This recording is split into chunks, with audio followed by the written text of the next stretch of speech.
Hi, I'm Arlen Geyer. What is focal length and what does it affect? Simply put, focal length is the distance from the optical center of a lens to the film or sensor when focused at infinity. Now, modern lenses, if I can find my other diagram here, modern lenses are not quite so simple. Here's a modern lens, a modern zoom lens. So when you zoom this group of, these are all elements of glass in here at different shapes, and some of them are sandwiched together and actually are different densities of glass in order to change the refractance of that particular of the light going through it, and extremely complex stuff. And on a zoom lens, say this group of elements here might move to change the zoom, and this one back here might move to change the focus. But the bottom of the line is that there is an optical center, a theoretical center to that, and that theoretical center, the distance from there to the film or sensor is the focal length of the lens. So this is perhaps easier to understand in terms of a view camera. Here is an illustration of a view camera. The way these cameras, whoops, come back here. The way these cameras work, they're very simple, and that makes them very complicated to use. And so here's the lens, and the lens is fixed on this particular model camera. And then here's the film goes right in here, and you adjust the focus with this little knob here, which moves the whole film plane, this whole back of the box, back and forth. And in between, you have a bellows that keeps everything dark inside. And so if you're focused at infinity, something a really long distance away, then if you measured from here, from the middle of the lens right here to the film, that would be the focal length of that lens. And let's see, the light, whoops, wrong direction. See that later. Here it is. Okay. So the light comes through the lens, and it forms an image on this piece of frosted glass. It's called a ground glass.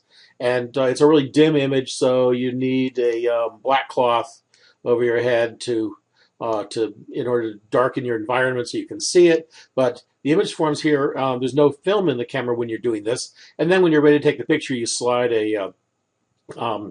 the film is in a little film holder that you slide in right in front of the ground glass so that it replaces the ground glass, slides back a little bit. But anyway, so the film ends up being in exactly the same location the ground glass was. So whatever was in focus on the ground glass will be in focus on the film.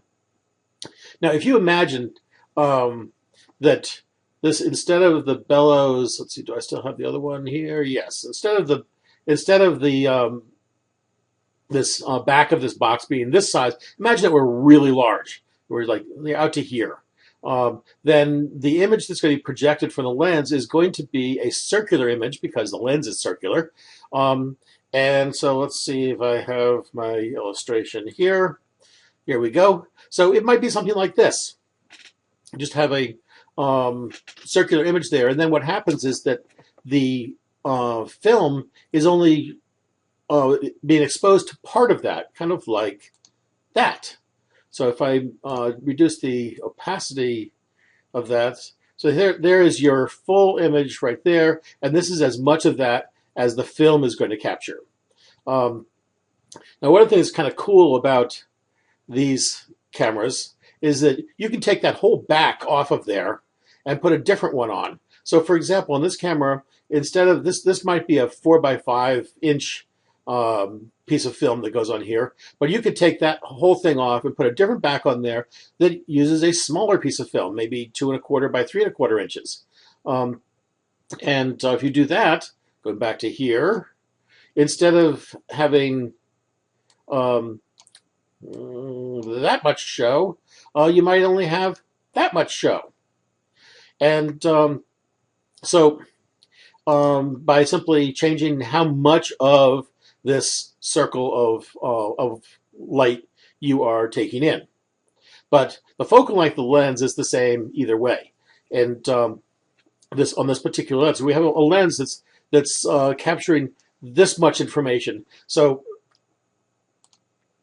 you're not capturing all of the light that the lens is producing, the whole image that the lens produces. You're just capturing whatever amount of that the film is covering, or the sensor is covering.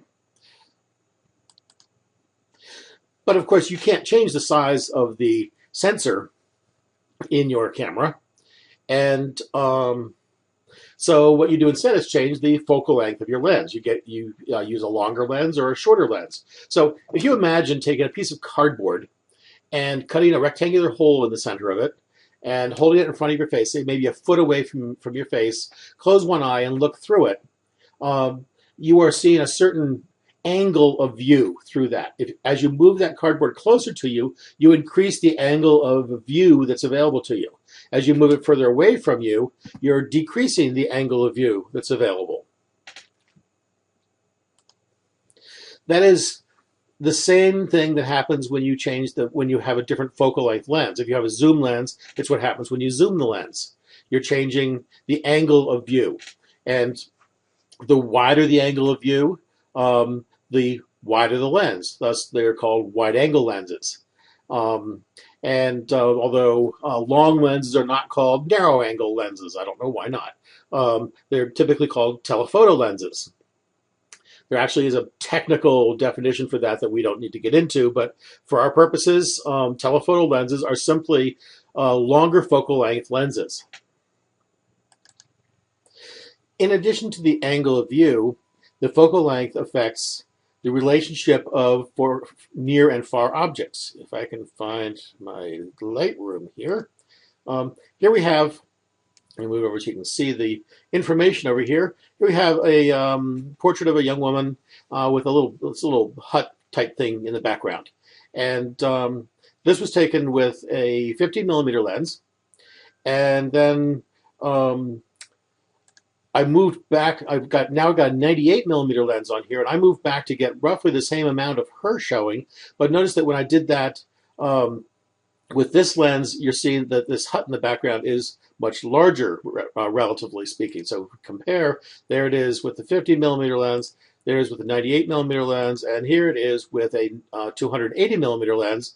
Again, I've moved way back to get the same amount of her because it's a much longer lens. So my angle of view is much narrower. So in order to get the same amount of her in the shot, I have to move back further. And the result is that the hut in the background is proportionally closer. So now if we jump all the way to the other extreme, we down here to a 24mm lens, and you can see now that hut in the background is really tiny because I am really close to her. So the relationship between my distance to her and my distance to that hut is considerably different there than it is here. And so you see a huge difference in the resulting image. So now, of course, the other thing that happens is because I'm so close to her, you can see that I've introduced, her nose is much closer than her eyes, for example, right now. So it creates kind of a distorted look. And whereas here, it looks more normal. So the longer the lens, the more compressed the visual space becomes. The background objects appear closer than with a wider lens like that. Focal length also affects depth of field. For example, here's a photograph taken with a 67mm lens and at f5.0. Now, aperture, of course, affects depth of field, but in addition to aperture, focal length does. So this shot, here's the same scene shot with a 24mm lens. So this has a much wider angle of view. More of the scene is being captured by this wider angle lens than this shorter focal length lens.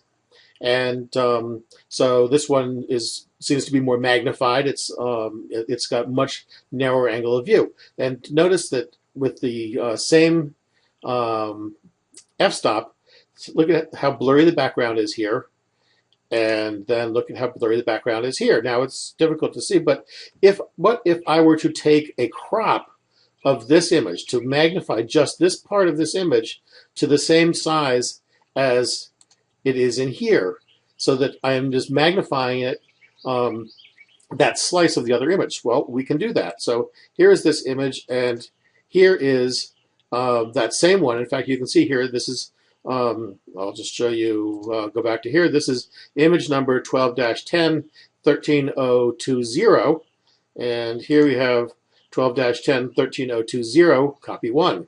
So this is the same image, but it is just that piece of that image. Now, if we compare that with that, this is 13019. So this is the other image, and done with the 67mm lens compared to the crop of the image done with a 24mm lens. So these are both taken from the same place, and this is just a small piece of that other one. So compare the amount of focus, and of course they're not perfectly lined up, but you can see clearly that it is the same scene. And there is a significant difference in how out of focus the background is, even though they are both taken at the same aperture. So what this shows you is that the focal length of the lens has an effect on depth of field, that the longer the lens is, the less depth of field you get. This is a longer lens, and it has less depth of field. The fact that focal length affects depth of field is particularly relevant to today's digital cameras because of the way they're advertised. Here, for example, is an ad for a Canon Rebel T3, and for the lens, it shows that it's an 18-55mm lens, but it says that it is the equivalent of a 29-88mm lens. Now that means that the field of view on this lens is equivalent to a 35mm camera with a 29-88mm lens. However, it doesn't have the same depth of field qualities as a 29-88mm lens because it in fact is a wider angle lens than that. It is 18-55. So it has the depth of field characteristics of an 18-55mm lens. This kind of thing becomes especially significant if we look at this image. This graphic is coming from Wikipedia. Then here's a 35mm size sensor or frame, which in digital terms is referred to as a full frame sensor.